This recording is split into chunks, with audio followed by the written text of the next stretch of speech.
I'm born and raised here in Wichita. Grew up on the north end part of town. My family came from Mexico about 30 years ago. Jalisco, Tepatitlán is where my dad's from. Umarán, Michoacán is where my mom's from. He came over here because he got recruited by the National Beef Corporation.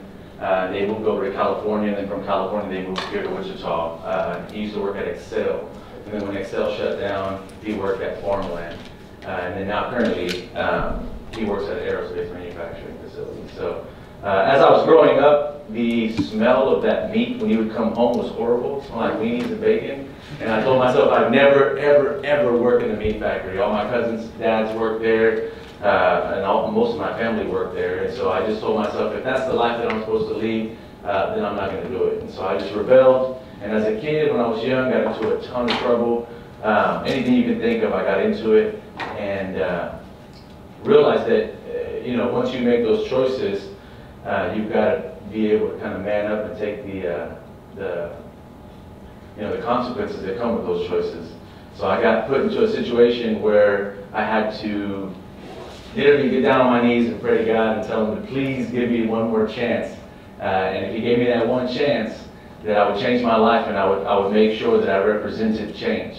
So the number one thing I want you guys to know about me is that my purpose and my why is to represent change.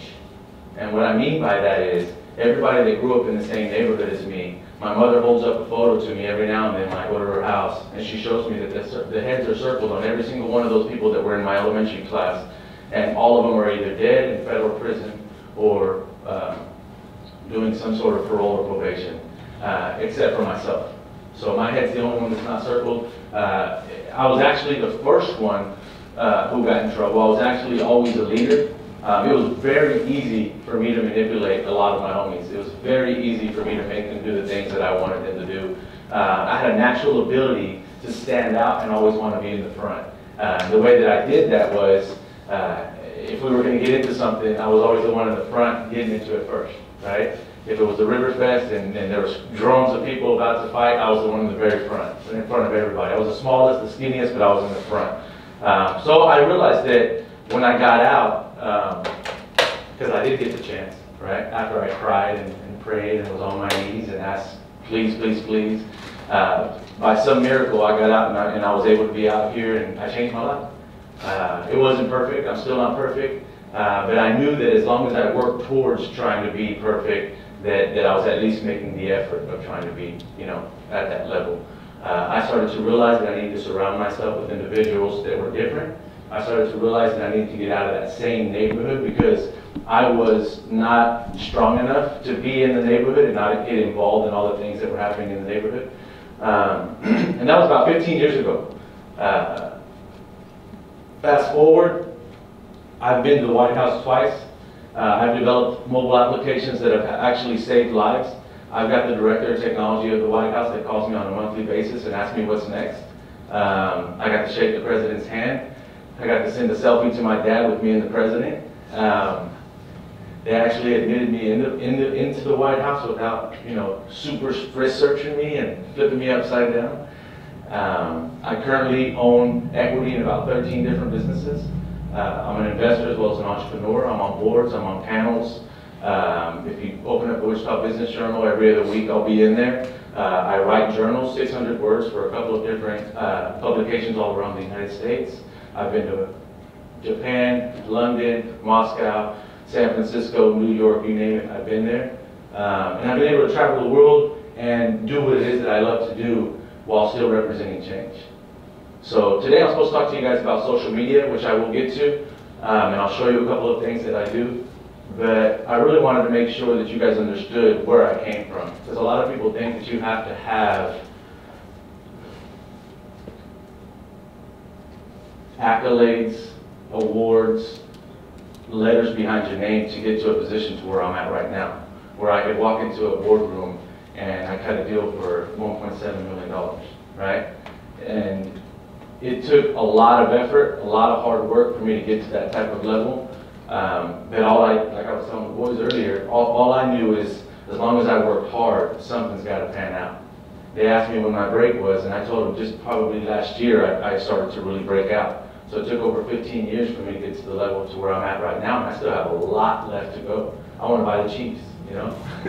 I mean, so it's going to take me a lot to get to where I want to get. But at the end of the day, I think it's not about the position, the stature, or where you end up at. I think at the end of the day, if I can leave a legacy and I can leave people knowing that every single day that I woke up, I lived the way that I wanted to live, and I did the things that I wanted to do, and I'm able to show my children an example of somebody that actually came from nothing and was able to make at least something, not necessarily financial, but ultimately purpose in this world. I think we all have that one little thing that we're supposed to showcase, or one little thing that we're supposed to do to connect all the dots that need to be connected. Mine's probably just to spark the brain. So I do things like this anytime Gene and Yolanda ask me to, because I'm hoping that at least one of you guys' brains gets sparked. I know not everybody is going to get into it, but at least there's one brain that potentially will walk out of here and eventually tell the next person that's a younger generation the same type of stuff, right? It's about purpose. It's about why. Once you figure that out, then you won't be in a position where you're working for a major Fortune 500 company making tons and tons of money but still hate your life. You won't be working in a location where you feel like you had to work there because you have to sacrifice your stuff so that your kids can have something better. You'll know that it's a purpose and you'll know that it's a why. That's the number one thing you have to figure out, regardless of where you go, whether it's Yale, Harvard, Stanford, KU, K-State, wherever it's at. Once you figure out that purpose in life, you can wake up knowing that you're blessed. And so every day I wake up and say that I'm blessed. Every day I wake up and people are like, you're so exciting, you're so this, you're so that. I choose to be that way. I choose to. I could be going through 100 million things that are extremely horrible, but I choose to be happy throughout every single one of those moments because it's worked. 2 months ago, I was in a position to where I had my staff, which was 9 total people in my company. We were burning through almost $80,000 a month. We were cutting big deals, but we were burning through tons and tons of cash. And as a business owner, you have to figure out where that burn rate's coming from. And I could have put myself in a position where I curled up into a ball, went into a corner, and just started crying. But instead, I chose to keep fighting, regardless of everything that was going on. I had hard conversations. I went out there and continued to work, regardless of how I felt. I didn't pay myself because I knew I had to make up for that burn rate. It's not easy. Being in a position like that is not easy. One of the things that I've always learned from mentors and people that I speak to, which I surround myself with many mentors, people that have been there, and I'm completely humble, I'm completely open, I'm completely transparent, and I'm completely authentic, and I ask the real questions. I don't ask, how can I get all this money like you, right? How can I get all these things like you? I ask the real deal questions like, what do you do when it's time for you to actually make a decision to fire half your staff? What do you do when it's time for me to realize that I've burned through $80,000 and potentially my business could be nothing next week? You ask those hard questions in those positions. Careers, there's nothing wrong with working and not being an entrepreneur. Matter of fact, I think it's smarter if you ask me. Being an entrepreneur is one of the hardest things that you have to do to actually generate business. But to have a career, you have to know that you love that position. So before you jump into whatever career it is that you guys jump into, know that that's what you really truly want to do. And if you don't think about it every day, if I was to sit here and be like, Leon, what do you want to do? Like right now? Yeah. What do you want to be? Dude, in like 10 years, I want to own a research facility and be running research for sports psych here in Wichita. Nice. What are you doing right now to try to work towards that goal? Well, right now I'm taking my classes. I'm doing classes in information technology just to burn myself on computers because that's where it's going to end up going to. I'm also doing sports medicine so I can have a background in kinesthetics, and I'm doing my psychology work. I'm also attempting to travel a little bit around with groups, like with my speaking group, Riddle, that I got part of, so I can speak in different cities so I can get a feel for just being around in different places and also just kind of giving back to the community that I might end up having anyway in the future. Perfect. Perfect. What if you do all this stuff that you're doing right now and 10 years from now you realize you don't like what you're doing? What are you going to do next? Try to find another answer. Yeah, it's good. Sometimes that happens. Sometimes you go towards something thinking that that's what you want to do and then end up realizing like, oh man, this didn't really pan out the way I wanted it to pan out. Do you take all the experience and all that stuff that you went through and just throw it away? I don't know. I wouldn't say I would throw it away. I would just try and understand where things didn't go where I wanted them to go, why I ended up feeling the way I felt, and just put whatever I learned to my new passion, whatever it's going to be. Everything you do in life, no matter what it is a learning experience if you take it that way. It doesn't matter, good or bad. I went through some of the most horrible stuff in my life before I even turned 15 years old. And I utilized all of that as experience. I utilized all of that as a learning tool for me to continue to move forward. So when they were asking me what I did 15 years ago, I think somebody asked me what job I had, right? I've never worked a day in my life, sorry. I never had a job. I couldn't get a job because I was all hit up and I was bald-headed. And when I go for an interview, I'd walk in with my Fernandez and my big white t-shirt, and I'm like, can I get a job in? So they wouldn't hire me, right?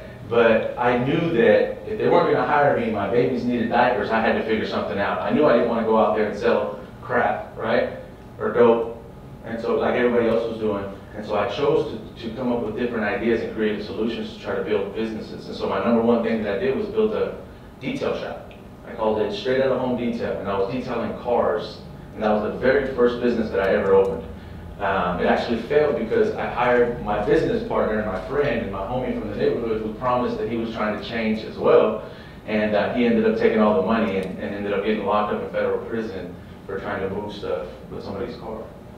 So it doesn't always pan out the way you want it to pan out. A lot of these things that happen are still learning experiences, but I did that, and then I went from doing that to being a photographer, from being a photographer to being a designer, from being a designer to being a web developer, from being a web developer to being an actual programmer for touchscreen technology, and then from being a programmer for touchscreen technology, I moved over to a logistics shipping company, and then started to work on that logistics shipping company's product and software for ERP, AX, and Microsoft Dynamics. So I knew, I didn't really know what I wanted to do at the time, but what I did know is that I was trying to reach towards being some sort of business owner, and I was being a business owner throughout all those years. Some of my businesses failed really bad, but I didn't give up, and I kept going. So I want to show you a couple of things. So we're on, I think, at episode 16. If you notice, my camera guy that runs around with me, his name's Thomas. We do social media really well, and so we get CEOs of big corporations that call us and start asking us, what is it that you're doing to brand yourself in the manner that you brand yourself? And we kind of just stumbled over it.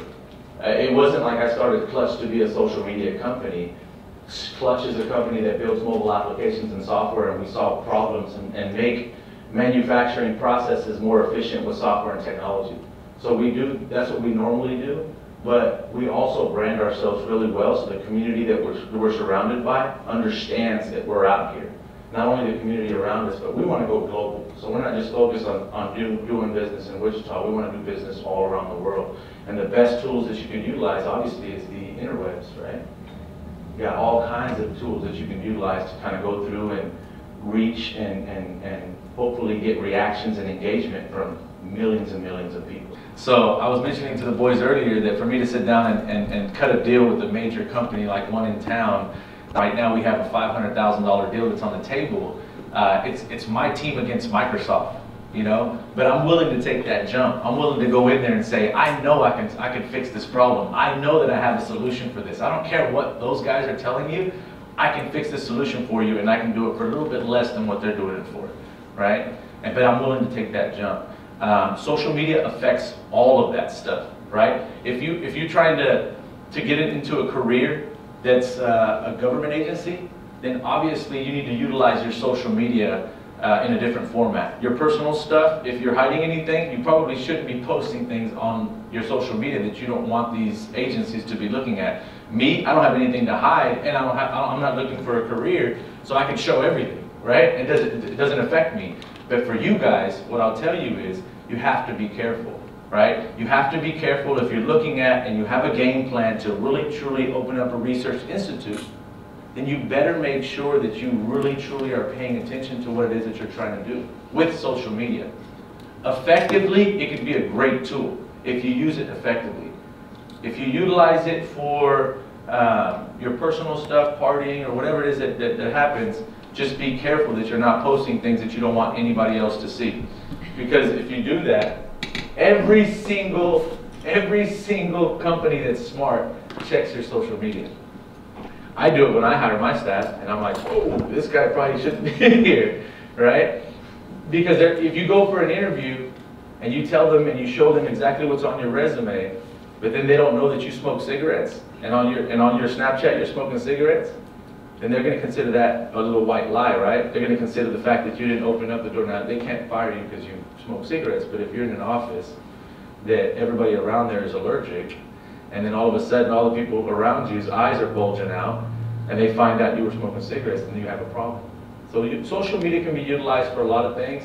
We utilize it for brand awareness. I utilize it to go out there and show people all the things that I'm doing. You guys got a little small window of what it was that my days are like, right?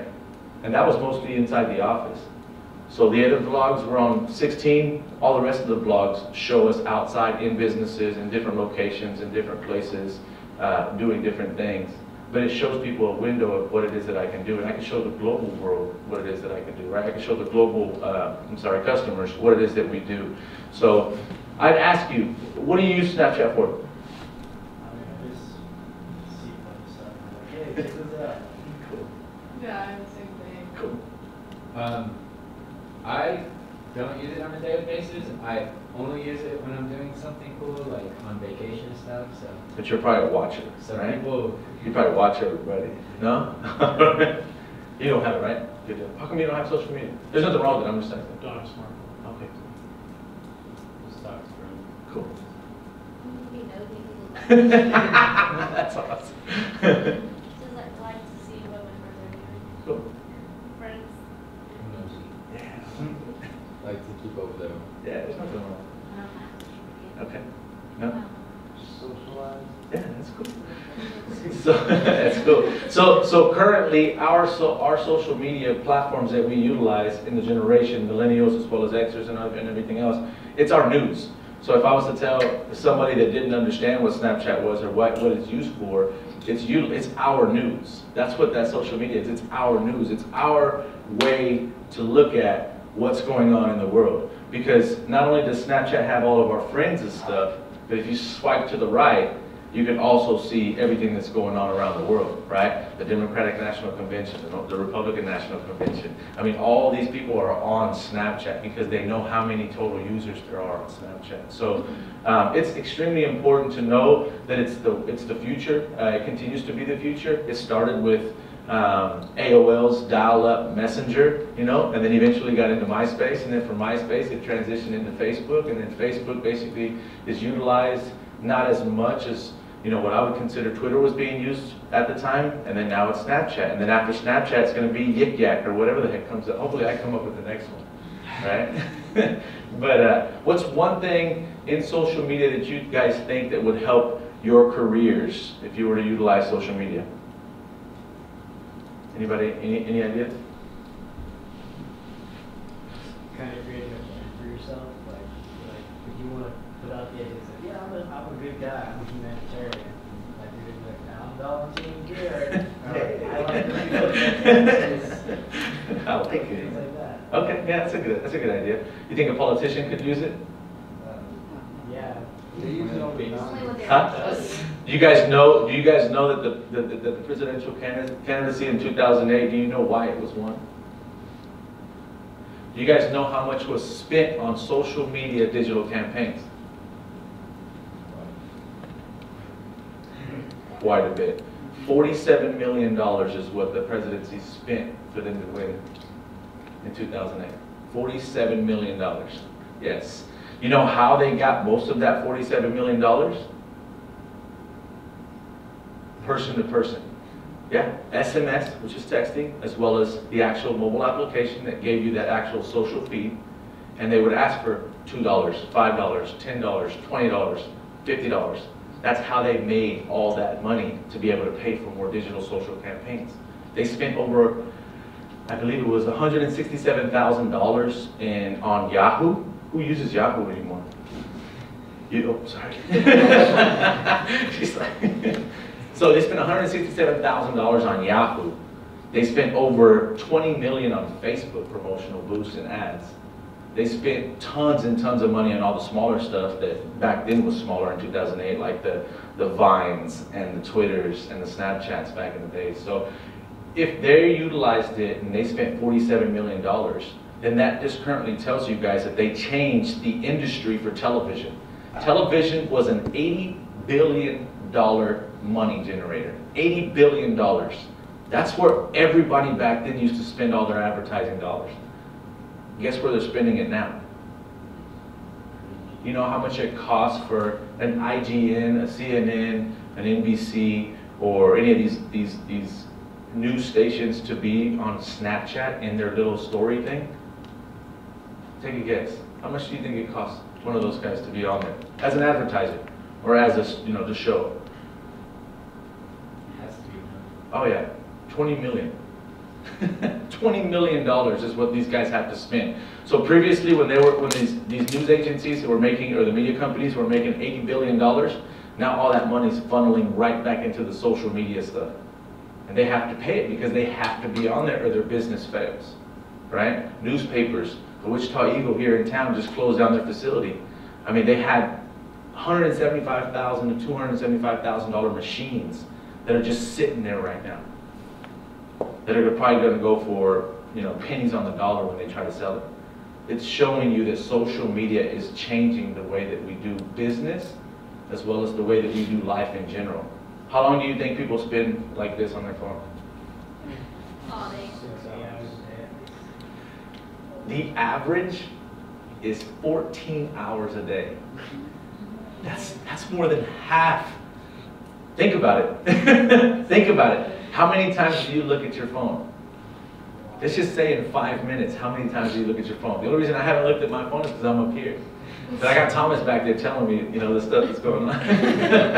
Because he's on Snapchat right now, This is where the future's going in social media. So just because maybe we're younger or you're younger and you think that maybe the other crowds aren't seeing it, the very, very smart individuals, the very, very smart business people, they are on there.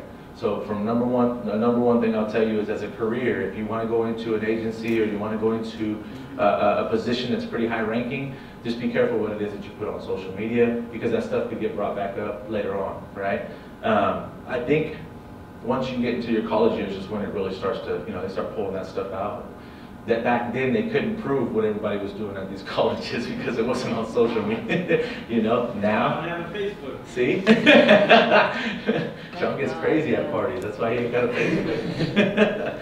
Facebook. So make sure you guys understand that. But number two, it's big business. It's huge, huge business. It is where the future is going.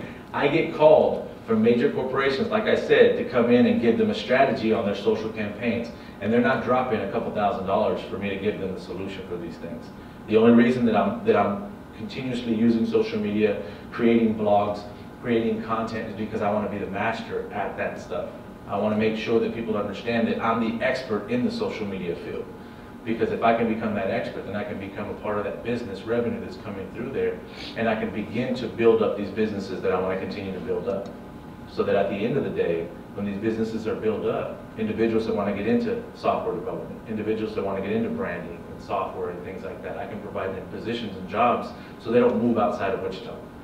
So I'm a part of a lot of organizations that allow me and want me to stay in the Midwest. I've vowed to stay in Wichita. Regardless of how hard it is for me to create my business in Wichita, I've vowed to stay here because I believe in individuals that are growing here. I believe in our future, and I believe in kids that really truly want to do something and still be around their families, as opposed to growing up, going to college, and then moving out to the East or West Coast. There's nothing wrong with that, but that money goes outside of here, and that's what I'm really focused on, is keeping that money here, keeping that money in the Midwest, because we've got some great morals, some great values, great people. It's different. I've dealt with individuals on the East and West Coast, and a lot of them are cutthroat, man, when it comes to business. Me, I'm looking at them, shaking their hand, looking them in the eye, and being like, man, this guy's going to stick to his word.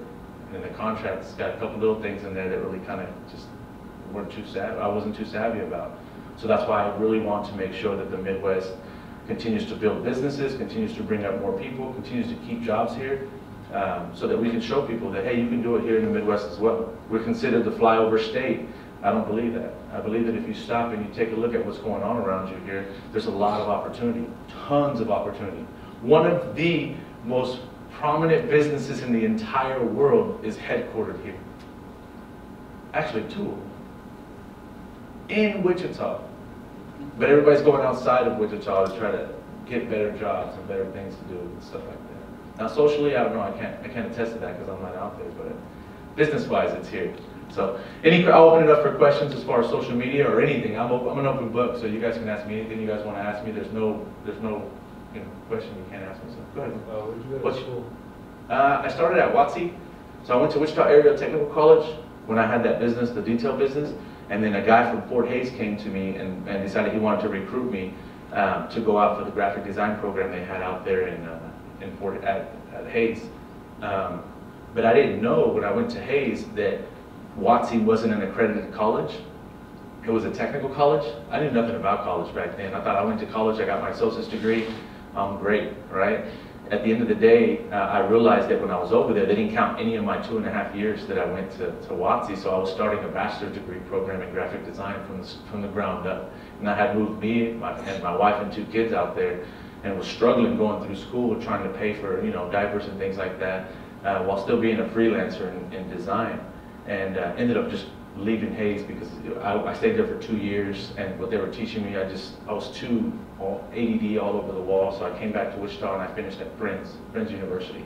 I did also go into Tabor after I got my bachelor's at Friends University, went to Tabor to try to go after my bachelor's in Christian ministries as well, because I was really into theology and things like that too, so I did attend Tabor as well. So. Anything else? What's that logo on your right elbow? Is that P? Yeah, so it's this organization that I'm a part of here in the Midwest is called Pipeline. So Pipeline's an organization of entrepreneurial network, or of entrepreneurs in the network of Kansas City, Nebraska, St. Louis, and Wichita. And it's about 99 of us who have high, fast growth companies. The companies that are coming out of Pipeline are between 200,000 all the way up to, $150 million companies.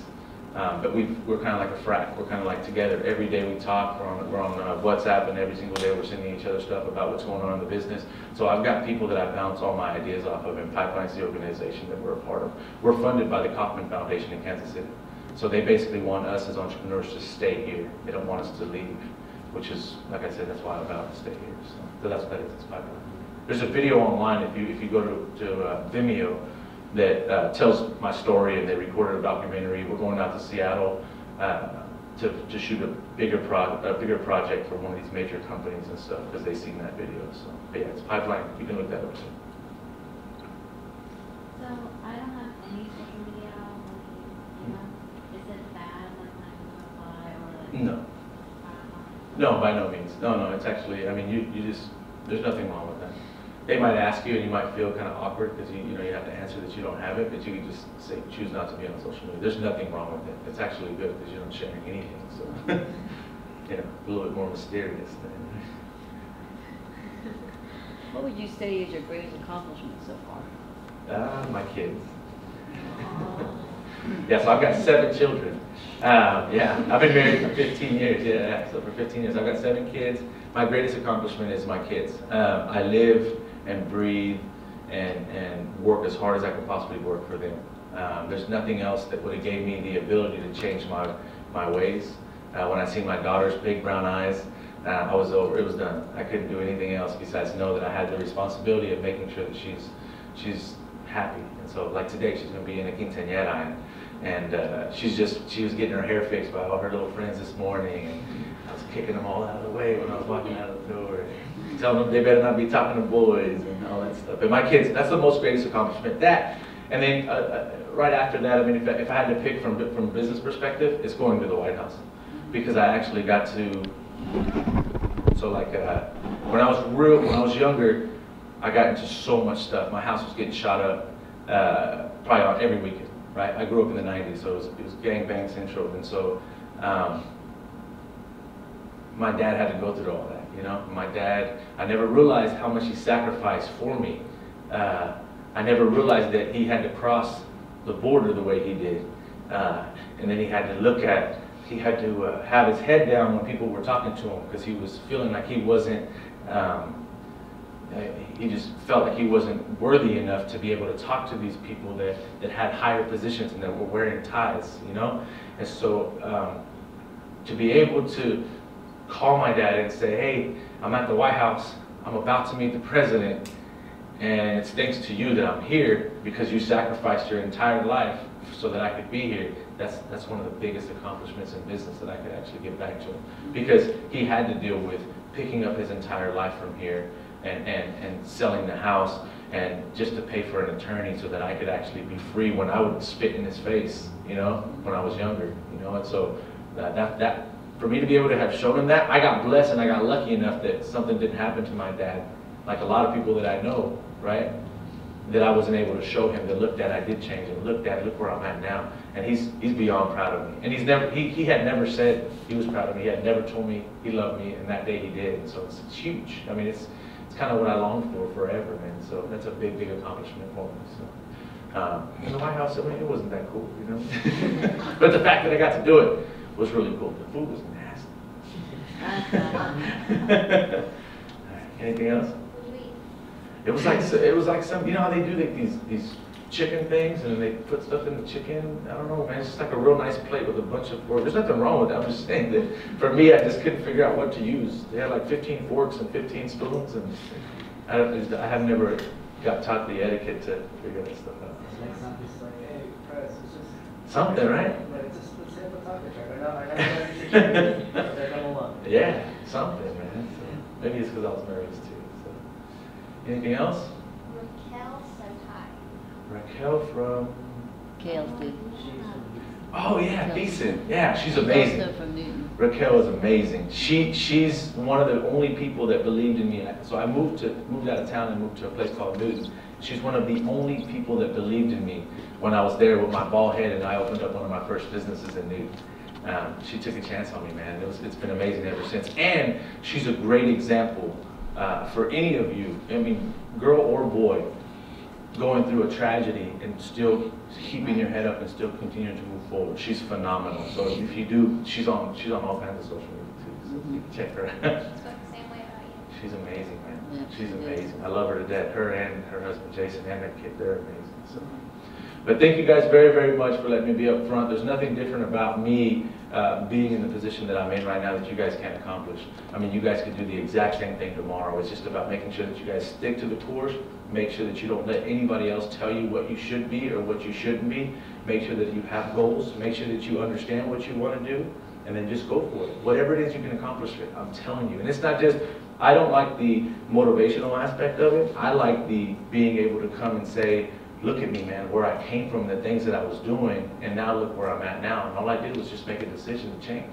And now that I can go out there and spark those brains, that's what's most important. I think there's nothing better than giving back. There's nothing better. There's no better feeling in the world. I've had $100,000 checks. I've had $200,000 checks, and it's never felt the same as when I can turn around and look at my little brother and say, hey, you got to turn around and you got to change, man. This stuff is not good. Here, take this.